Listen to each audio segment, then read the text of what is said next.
Just like is a man carries a sword, be this wealth doesn't believe is possible, but they got tossed. Like, so the link to the video will be the discipline on top, no, below. Go and check them out. So listening to this vaccine in 3, 2, 1. Uh-oh. When 32-year-old Nathan Cross told his wife Emma that he was pregnant, she laughed. When Really? he showed her the positive pregnancy test, she got angry. When he begged her to come to the ultrasound appointment, she refused, convinced he was having some kind of mental breakdown. But when Nathan collapsed at home 3 months later and the paramedics saw what was on the emergency room monitor, Emma's disbelief turned to horror. Her husband wasn't lying. He wasn't Nope. confused. He was actually impossibly pregnant. And the baby he was carrying was genetically theirs, conceived on a night neither of them could fully remember. Now Emma had to face an impossible truth that would either destroy their marriage or prove that love could survive even the most unbelievable circumstances. Nathan and Emma Mm, Cross had what everyone called a perfect marriage. yeah. 5 years together, deeply in love, best friends who'd built a beautiful life in Portland, Oregon. Nathan worked as a software engineer. Emma was a high school math teacher. They had a That's nice amazing. house, a circle of close friends, and plans for the future. The only thing missing was a baby. They'd been trying for 2 years with no success. Emma had been through fertility testing, and everything came back normal. Nathan had been tested too. His results were also fine. The doctors said sometimes it just takes time to keep trying, Yeah. to stay hopeful. The stress of infertility was wearing on them both. Emma cried Really? every month when her period arrived. Nathan felt helpless watching his wife's heartbreak. But they stayed strong together, supporting each other through the disappointment. Then one night, everything changed in a way neither of them would remember clearly. It was their 5th anniversary. They'd gone out for a nice dinner at their favorite restaurant, then come home and opened a bottle of wine. The evening was perfect, romantic, intimate, full of laughter. Oh, But something felt off. The wine tasted strange to Nathan, almost metallic. Emma mentioned feeling unusually warm. They both felt dizzy earlier than they should have from just one bottle. The rest of the night was a blur.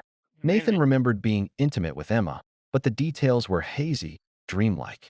He remembered feeling strange sensations in his body, like electricity running through his veins. He Really? remembered Emma saying something he couldn't quite hear.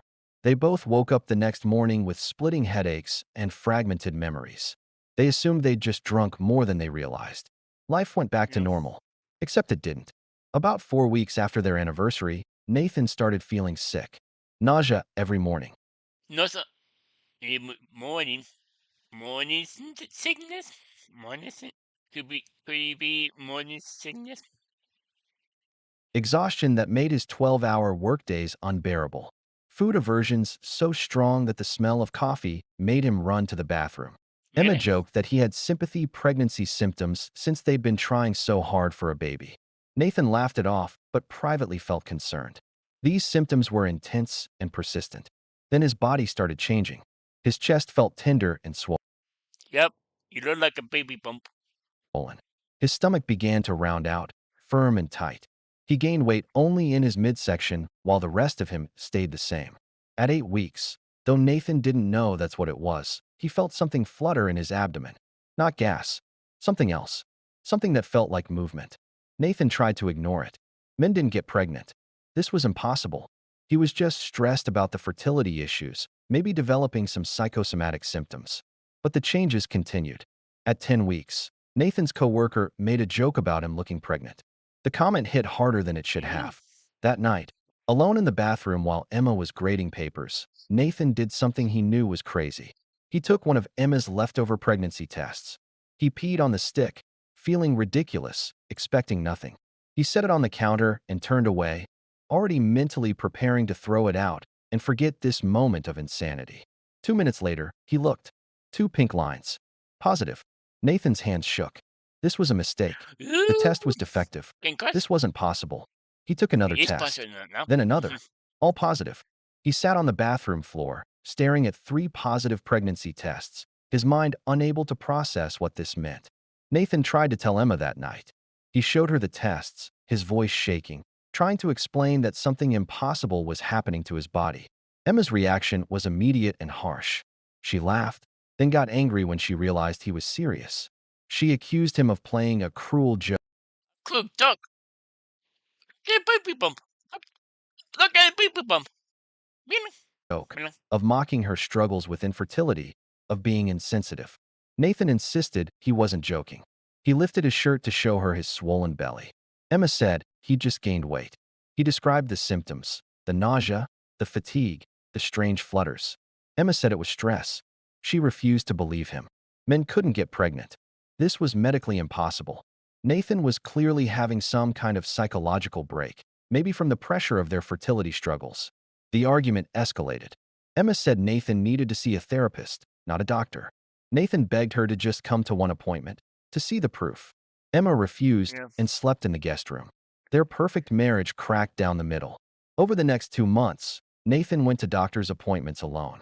The first doctor had been as skeptical as Emma until the ultrasound showed an unmistakable fetus at 12 weeks, floating in Nathan's abdominal cavity. The medical team ran every test imaginable.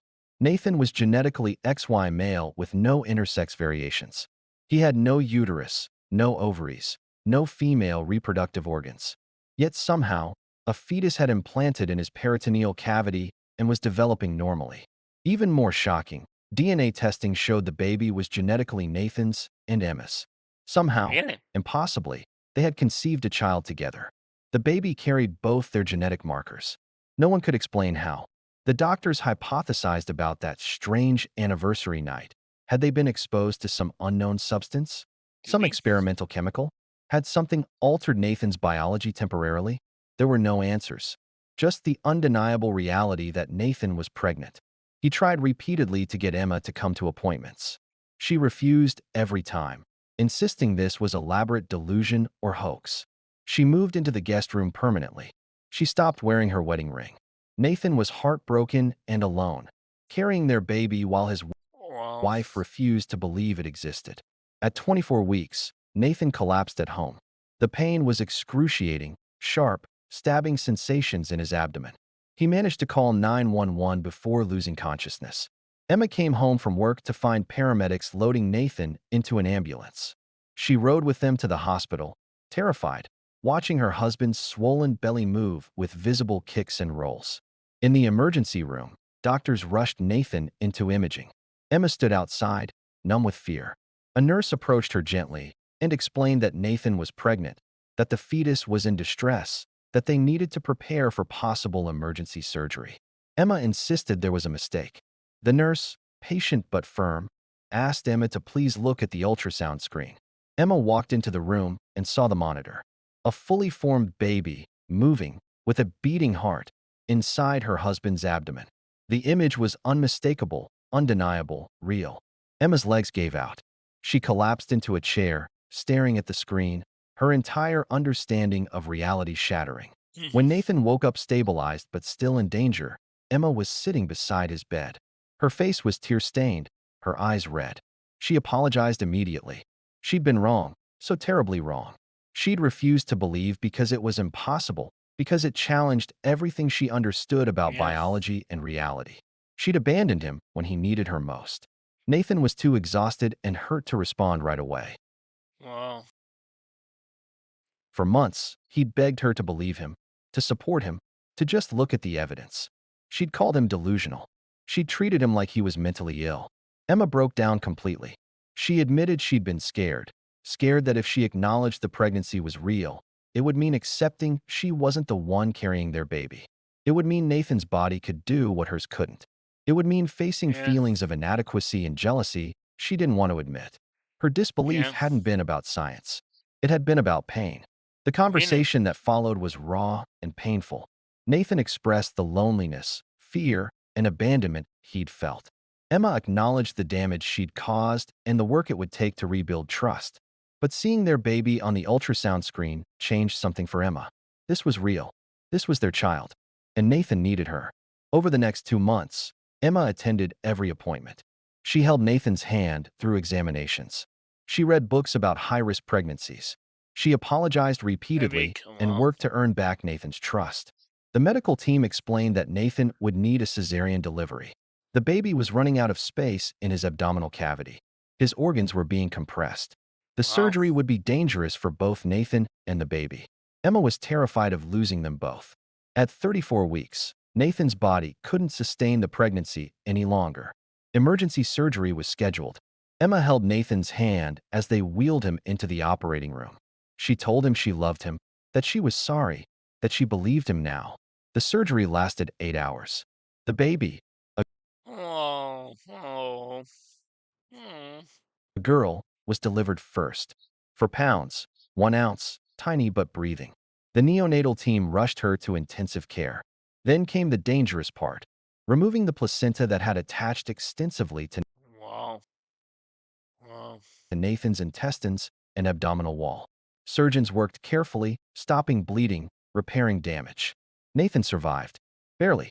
Emma saw their daughter first while Nathan was still in recovery. The baby girl had Nathan's eyes and Emma's dark hair. She was perfect and impossible. Emma cried holding her. This was the baby they'd wanted for so long. The baby Emma thought she could never have. And Nathan, her husband who she doubted and abandoned, had given her this gift. When Nathan finally met his daughter 3 days later, Emma was there beside him. They named her Lily, for beauty that grows in impossible Really? places. The NICU stay lasted 6 weeks. Nathan recovered slowly from the traumatic surgery. Emma took leave from teaching to care for both her husband and daughter. The months after Lily came home were difficult. Nathan's physical scars healed, but the emotional ones took longer. Emma Wow. worked tirelessly to rebuild the trust she'd broken, through therapy, through actions, through showing up every single day. She acknowledged publicly what had happened. She told their families and friends that she'd been wrong to doubt Nathan, that she'd let her own pain cloud her judgment. Yeah. Nathan forgave her gradually. He understood her fear and insecurity even though they'd hurt him deeply. Marriage was about growing through impossible circumstances together. Cool. Scientists studied Nathan's case for years. They never found a definitive explanation for how the pregnancy occurred. Really? Theories ranged from unknown environmental exposure to spontaneous genetic mutation. The most likely hypothesis involved their anniversary night. Something they'd consumed or been exposed to had temporarily altered Nathan's biology, creating conditions where conception and implantation became possible in his abdominal cavity. But nothing was proven. Nathan remained a medical mystery, the only What do you think a documented mystery? case of spontaneous male pregnancy in a non-transgender individual. Today, Lily is 3 years old. She's a healthy, happy toddler who adores both her parents equally.